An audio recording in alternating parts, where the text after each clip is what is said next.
And one of the things that we were asked is, it seems like you have a lot of women speakers. And so I brought it up to Chris, and he took a moment and he goes, I think more white male CEO tech founders should be proud of the fact that we have so many women speakers. So with that, this panel is in alignment with UN Sustainable Goal 5 around gender equality. I'm going to announce them, but if you see a lot of women speakers, if you see even this front row, sometimes we got questions, are we going to have students? Are we going to have youth? Are we sure that's a good idea? Our doors are open for that community, and we encourage intergenerational and gender equality. So with that, we're bringing to the stage some of the most powerful women I have had the privilege of knowing. Our moderator, Jacqueline Brennan, CEO and founder of Feely and dear friend. Karen Dixon, Regional Managing Director at Truist Bank, and Truist is one of our major sponsors for today. We're very lucky to have her. Janice Omedeki, founder at Mentor Method. In case you haven't heard, in Austin, Mentor Method had an exit, and we're very proud of Janice. Yeah, let's take a minute for that. It's a big deal. Sheena Paul, COO at World Class Holdings. Sarah Larson-Levy, founder and CEO at Y7 Studio. Eunice Ajim, founding partner at Ajim Capital. Welcome these powerful, amazing women to the stage.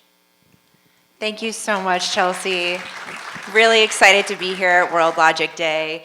And first of all, I just want to say I am thrilled to see this panel. These are very dear friends. This is a panel filled with corporate executives, fund managers in the venture world, founders who have made successful exits, and women that are really in the thick of it and just building beautiful businesses at scale. So this is very exciting. We're going to have some fun with these questions, and I am proud to represent SDG goal number 5, gender equity, today at World Logic Day.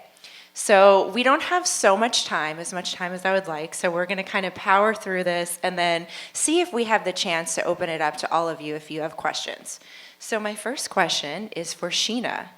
The World Economic Forum's Global Gender Gap Report 2022 projected that at the current rate of progress, it will take 132 years to reach gender parity globally. As a lawyer, chief operating officer, and angel investor, what are some ways you are contributing to build a more equitable future, and what strategies can be leveraged to make bets designed to close this gap? Thanks, Jax. My lovely cohort and I were just talking about this question before the panel, and it gave us the opportunity to think about that in order to answer this question, we have to take off our sort of American mindset and our Western world mindset and look at this question globally. And, that's kind of where this question starts. And so, interestingly, some of the challenges that we experience in our day-to-day lives and in our businesses and in our investments and things like that, they exist across the world. And the first of those is access to education and knowledge as it relates to financial literacy and the ability to empower yourself economically. So in terms of, practical strategies for that, I think we kind of all agree that looking for both companies that provide those resources to women, to make them available to other women, to have that as part of their corporate mandate is a good starting point.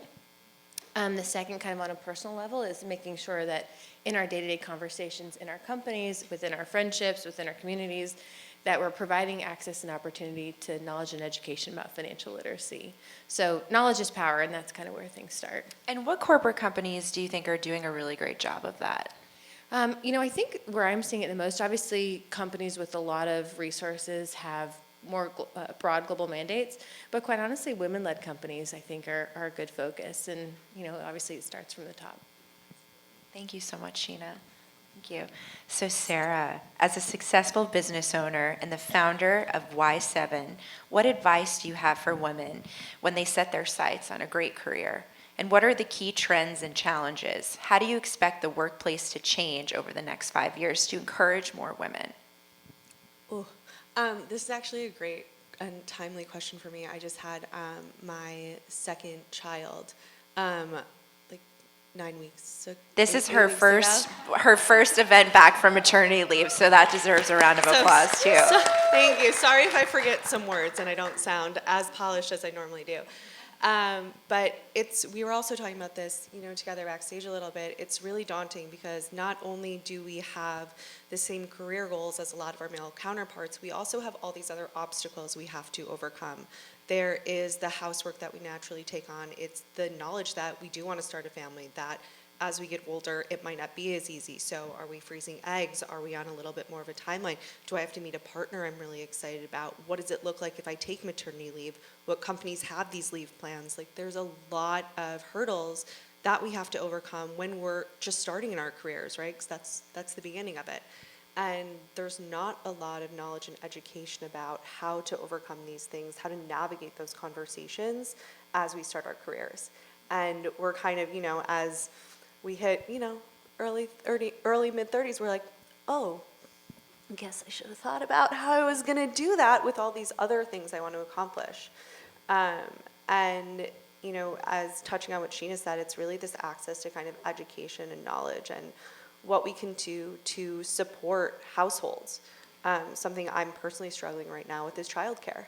I am the founder and CEO of my company. I am excited and also have to go back to work. And I haven't really been able to take a full maternity leave because someone needs me, and I'm happy to be there because it's my company and I care about it. But at the same time, there's not always reliable help. I have a great husband who helps as much as he can, but it's the same thing where there is just not enough early childhood care. And there's things that pile up. I also have a 2-year-old, so it's drop off, it's pickup, it's clothes, it's meals, it's dishes, it's laundry, it's all these things that need to be done that no one really acknowledges as necessary support. It's an extra, it's a nice to have, right? Because we just assume that the mother will take care of it. So as I'm kind of entering this new stage of my career, what I think is really important as we look to set our sights on these great career goals is looking for a support system.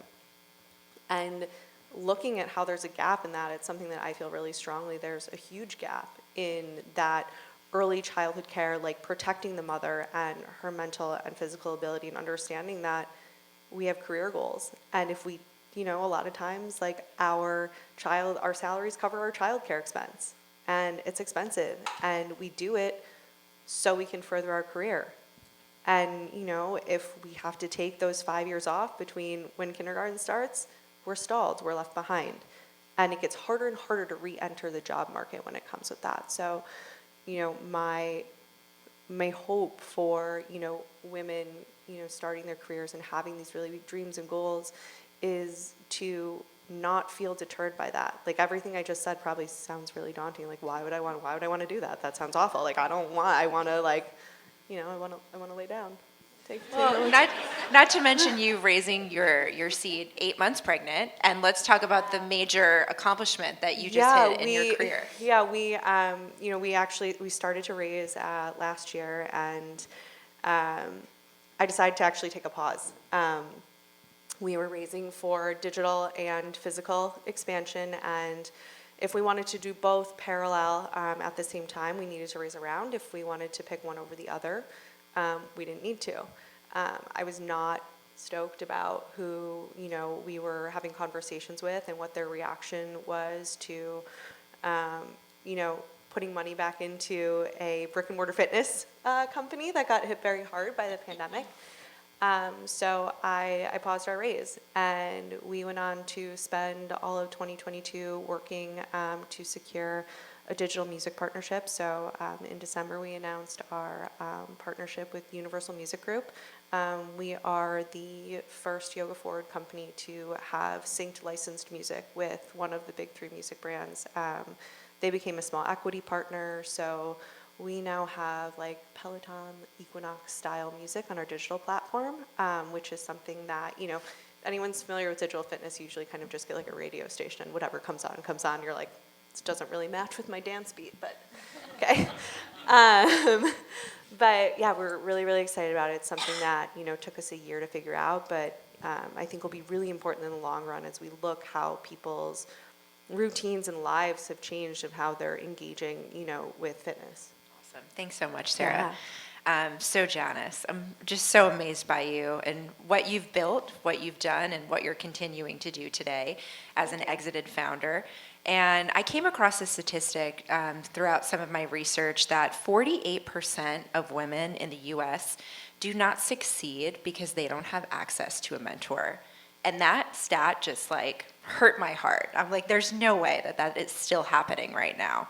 So how can mentorship increase economic growth, diversification, and income equity? And what changes did you see throughout your experience building and exiting the mentor method? And what impact did mentorship have?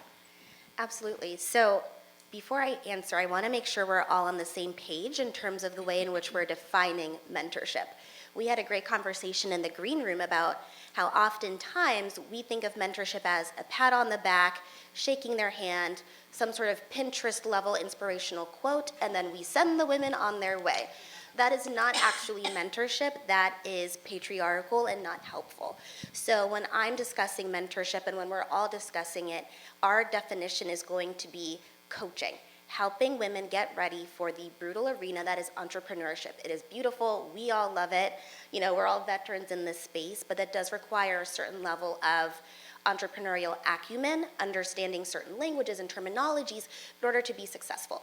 And so through that lens, with mentorship, 70% of businesses that receive mentorship survive past that critical 5-year mile marker. With mentorship, they're able to raise capital, they're able to build their teams, which then creates this flywheel of additional equitable access to opportunities. Because as CEOs, we then have the power to hire other people. We're able to give them a front row seat to see exactly what it takes to build a business, and oftentimes that's really inspiring. And you see a lot of people that work for businesses go off and create their own because they've had essentially a mini MBA through this exposure. When it comes to the work that's required inside mentorship, it's really seeing women business owners as a holistic piece. I mean, hearing this story right now, you see it, right? We're all daughters, we're mothers, we're partners. Oftentimes, the studies have shown we're the primary caregivers. So when you're mentoring women, you have to take all of that into account to make sure that we're taking care of women as a whole. When you do that, we're then empowered to take everything that we've learned, share it with other women, and as a group and as a council or tribe, as per Feely, you're then able to excel 5 times faster than those that aren't mentored. A great example of this through my last company that I recently sold, the Mentor Method, is a woman named Mia and a woman named Steffi. So for context, the Mentor Method was a SaaS platform that matched people based on personality, values, and industries, like an eHarmony type model. And Mia was working at the front desk of this tech company. She was working as a bar manager at TGI Fridays, nights and weekends to try to make ends meet. And she was also taking graphic design classes at a boot camp locally in the DC area. She was matched to Steffi Decker, who was a managing director of a political advocacy and marketing firm. There was never going to be a world where they were in the same networking group or environment simply because of the spaces that they were in. But through the Mentor Method, they were matched, and in a 6-month time period, Steffi was able to empower Mia to understand how best to build her portfolio, how best to apply for jobs, and in that time frame, she went from being a bar manager and working at the front desk to getting a full-time graphic design job with benefits. And I think now she's actually on track to become a creative director 4 years later. I love that. Thank you. That really shows the actual impact when you invest in women, not just through, attaboys, but actually helping them with the tangible skills step by step that they need to take to actually reach that equitable access. Thank you so much, Janice. Powerhouse. And I just want to kind of put you on the spot just briefly. Can you talk a little bit about your next venture that you just launched? So now a 2-time founder who decided to go right into a passion project that turned into a full-time business. Yeah, thank you for that. As an introvert, I love surprises. So my last company, The Mentor Method, we sold it to a New York-based company called The Crew. I'm Austin's first Black woman to have a venture-backed tech exit. Very proud of that and thrilled. Thank you. And I also recently launched a high-end gourmet cannabis line based here in Austin, focused on really practicing radical self-love through gourmet, chef-made edibles that are really honoring the body. And I'm really excited Where can people find them? You can find them. So for context, not for a UN event, but if you go to shopcalibrate.com or find our Instagram at shopcalibrate, we would love to send you some samples and really help you in your self-exploration journey. Thank you. Thanks so much, Janice. Okay, so I'm so excited to have Eunice here. Just seeing an amazing leader who is managing a venture fund, a female partner and founder of a venture fund. We need a lot more of them in this room. So the fact that you're here with us today, thank you for being here, especially talking about a global capacity. So my question for you, how do you think private equity firms and VC funds can leverage economic decision-making and shorten the gender gap? And in your opinion, how does gender equity improve society? Jax, thank you so much for having me. And just for context in the crowd, I'm the founding partner of Ajim Capital. It's an early-stage VC fund that invests primarily across sub-Saharan Africa. And when I think about venture capital and private equity and the impact that it has on an economy, I come from a founder's background. Janine and I, we were both founders here in Austin, hustling to make sure that our voice were heard and that we could actually build something sustainable in the US. But when people think of Africa, people think of, I like to say, like, the way people think of Africa is always the way, we want to, put the women in a basket, and in a certain way, it's always like, we want to help you, we want to give you, we want to do these things. And I'm like, nah, like, let's just stop that, and let's just start investing. When I saw some of the amazing things that was happening, and I know we're speaking globally, but I'll speak specifically about the African continent. When people think of Africa, they think about war, they think corruption, they think the Nigerian prince. They think, corruption and so many negative things. But if you've ever on the safari, shout out to all the people with the elephants pictures, but there's just so much more happening across the African continent.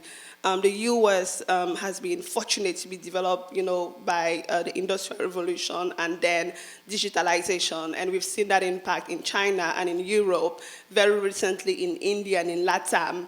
And I think there's still a lot going on now in Africa. And we are not reinventing the wheel. A lot of the things that is happening right now on the African continent has been proven. And a lot of these founders just need access to the right amount of mentorship, the right amount of network, and the right amount of capital to be able to get to the next stage of their life. Because at the end of the day, because of access to internet, we all have the same dreams. We all want that Ferrari. We all want that mansion. We all have those dreams to have better quality of healthcare and better quality of education for our kids, and the opportunity this to be given. Now let me speak specifically for women. I was having a conversation with my panelists in the back end, and we invested in 8 portfolio companies in 2022. 50% of them had women founders or co-founders. And the typical in the US and even across Africa is that less than 2% of funding goes to women.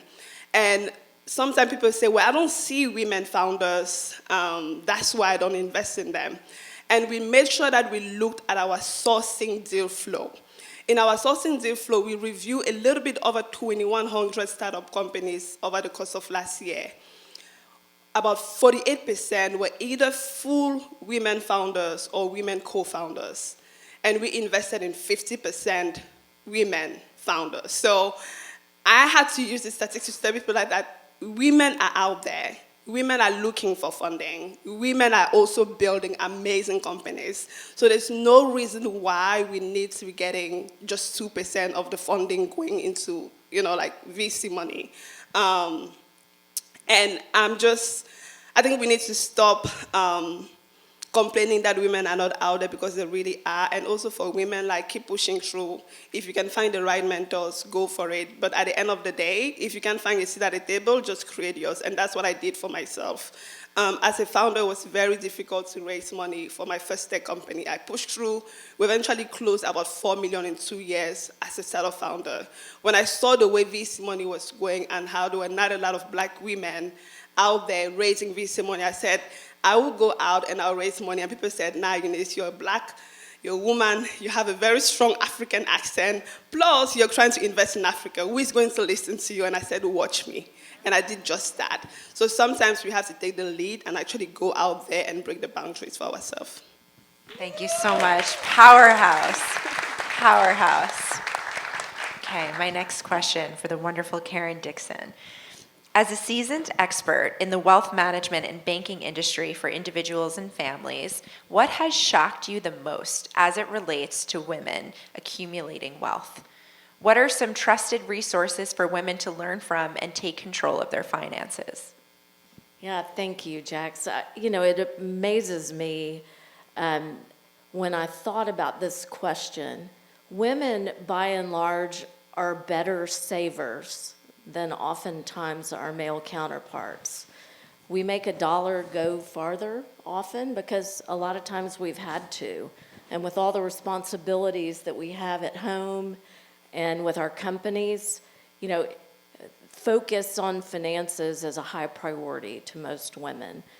What I would say surprises me the most is that oftentimes when females find their partners in life, I've seen them opt out of the investment discussion and of the planning discussion. And I think that is the biggest mistake a female can make. Ideally, when you have a liquidity event or when you're amassing wealth, you need to have that seat at the table and the advisor perspective that if an advisor speaks to your partner and not you, you need another advisor. And oftentimes I find, and it's something I've worked over the years, I've done this a long time, I've worked with my team to say, you need to realize that over half of the decisions made about household finances are made by the women at the table. And if you're not speaking to the women, you're making a big mistake. And so, it's interesting. Things as simple as credit cards. When you get married, don't give up your credit. Don't give up your credit history. I had a situation 2 weeks ago where a couple came in and they were buying their dream home. And in the credit history of their family, the husband had had a bankruptcy. Well, guess who ended up having to buy that house on her own? It was the wife. She applied for the mortgage herself. She had a fabulous credit score. She had a great job. It's maintaining that history and that seat at the table and always utilizing resources. We all have access to great resources. Find your network of providers that you can grow with over time and make sure that you're creating touch points with them along the way so that you're staying educated and in the game. Thank you so much. Thank you. So question for each one of you. How do you empower yourself and the women around you? I'm going to start with Sheena. Well, I'm going to take, because looks like we're tight on time, can we take your two questions together? Sure. And my second question, what are some ways our audience can promote gender equity leaving this panel discussion? Great. There's been a lot of interesting discussion today and some themes that we've seen before in panels like this, things like access to capital for women, giving them a seat at the table, ensuring that they have mentors. But I'm going to take one that I think is often overlooked, but we have touched on today, which is, I believe that our economy is fueled by an unseen backbone, an often unseen backbone, which is the underpaid and unpaid services and work that often falls on women in the household.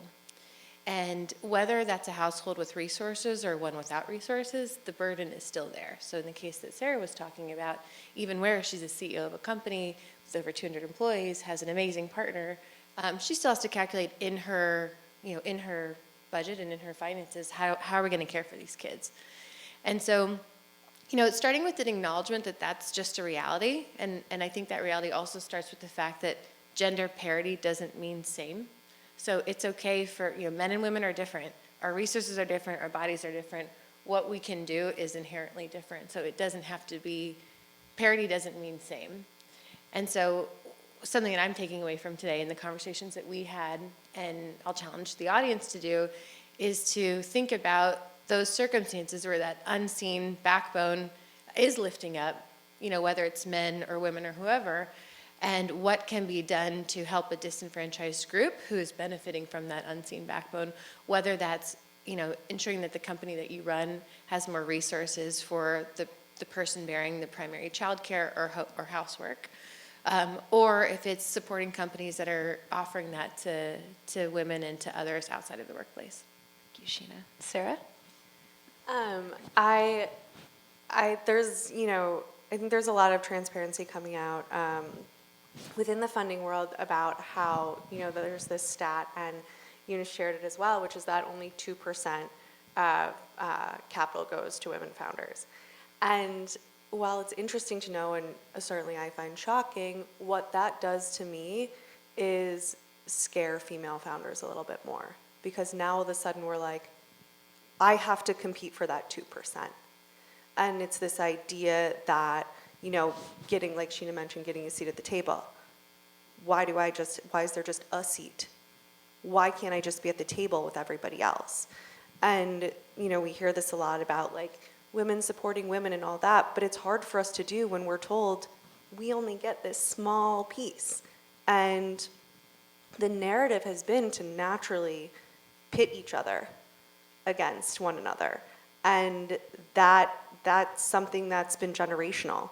And, as more women enter the workforce, it's becoming more equal, but the history in the past that we've seen, it's always been just a few women at the top, one woman at the top.